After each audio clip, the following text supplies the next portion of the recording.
Bismillahirrahmanirrahim. Assalamualaikum teman-teman. Kenapa sih kadang seorang manusia merasa terpuruk dalam kondisi kesulitan tertentu? Nah, kita akan bahas bareng-bareng di video kita kali ini. Nah, sebelumnya ini aku kenalin ya teman-teman, salah satu makanan khas Pekalongan namanya nasi begono. Ini nasi yang dicampur dengan sayur nangka muda sepertinya teman-teman ya, dicampur dengan kelapa, rasanya enak, gurih, dan ada ikan asinnya yang di sini ya teman-teman ya. Ini satu porsinya murah banget, cuma Rp4.000. Cocok buat sarapan, makan siang, atau makan malam. Nah, buat kalian yang ke Jogja bisa mampir untuk belanja. Ini di Jogja juga ada ya teman-teman ya. Oh ya, kita tadi lagi ngobrolin tentang bagaimana ketika seseorang terpuruk dalam kondisi tertentu. Banyak hal tentu saja ya faktor yang mempengaruhinya, tapi mungkin bisa juga disebabkan oleh 3 hal ini. Nah, aku barusan baca ini ya teman-teman ya, barusan baca tentang ini. Hal yang perlu kita ketahui adalah tentang self-worth ya teman-teman ya.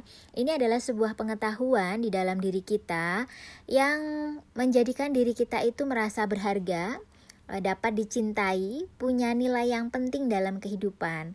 Nah, perasaan ini adalah perasaan mencintai diri kita sendiri, perasaan bahwa kita itu memang layak untuk disayangi, dicintai, sehingga tumbuh dalam diri kita rasa penghormatan, penghargaan, dan juga pengertian kepada diri sendiri. Kita lebih menghargai diri kita, nggak kemudian menjatuhkan diri kita di hadapan orang lain. Kita lebih pengertian kepada diri kita. Kalau memang kita butuh istirahat, ya kita butuh istirahat. Kalau kita butuh dimaafkan, ya kita memaafkan, begitu ya. Sehingga ini membantu menjadi pribadi yang tangguh di sini teman-teman ya. Kita nggak perlu kok merasa tidak layak dicintai hanya karena orang lain tidak mencintai kita. Masalah mereka mau mencintai kita atau enggak itu urusan mereka. Tapi kita harus tahu bahwa diri kita itu layak untuk dicintai. Ada banyak orang-orang yang mencintai kita setiap hari. Meskipun di sana ada orang yang enggak terlalu suka dengan kita, itu urusan mereka gitu ya. Tapi ada kok orang-orang yang mencintai kita dan kita memang layak untuk dicintai. Perasaan ini harus tumbuh di dalam diri kita agar kita tidak terpuruk dalam kondisi-kondisi tertentu. Kemudian yang kedua adalah self-esteem ya. Perasaan ini adalah perasaan subjektif tentang diri kita secara secara dari dalam begitu ya teman-teman, bahwa muncul kesadaran bahwa kita itu mempunyai arti yang penting dan punya nilai pribadi yang memang ada dan bernilai banget, terlepas dari kondisi apapun yang sedang kita jalani. Ya, mungkin kita lagi susah, mungkin kita lagi terpuruk, tapi ada nilai-nilai penting, ada pribadi-pribadi yang brilian gitu ya, mungkin ya teman-teman, di dalam diri kita yang terkandung di dalamnya gitu. Yang itu memang sudah sebuah anugerah ya teman-teman, karena setiap kita kan punya sesuatu yang berharga. Nah, kalau kita mempunyai self-esteem yang bagus, biasanya kita nggak punya masalah dengan insecure, kita nggak harus ikut-ikut dengan orang lain. Kita punya identitas diri sendiri gitu ya. Kemudian kita juga mempunyai kompetensi tersendiri. Gak harus kok kita seperti orang lain gitu ya. Orang lain pandai A, kita juga pandai yang lain. Misalkan gak sama begitu ya teman-teman. Jadi setiap orang itu hebat, setiap orang itu punya keunggulan gitu ya, keunggulan. Dan kalau kita mempunyai self-esteem yang kuat ini, maka kita akan menjadi pribadi yang tangguh. Kita akan bisa menghadapi berbagai hal ya, berbagai hal di luar, tidak mudah goyah begitu ya. Kalau memang sedang kondisi yang sulit, karena kita percaya bahwa kita punya kelebihan yang banyak yang insya Allah diperkuat ya, memperkuat hadirnya kita di dunia ini begitu.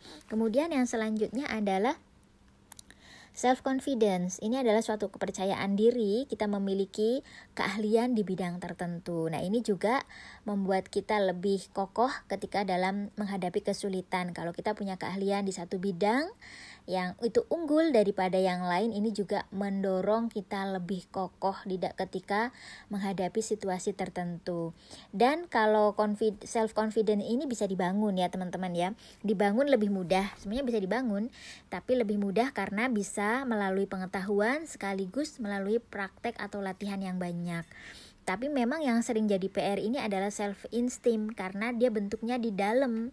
Dia sudah terbentuk sekian lama biasanya ya teman-teman ya, dari pola asuh yang kita dapatkan, dari pengalaman-pengalaman, tapi bisa dihadirkan. Nah, kalau kita mempunyai ketiga hal ini, self-esteem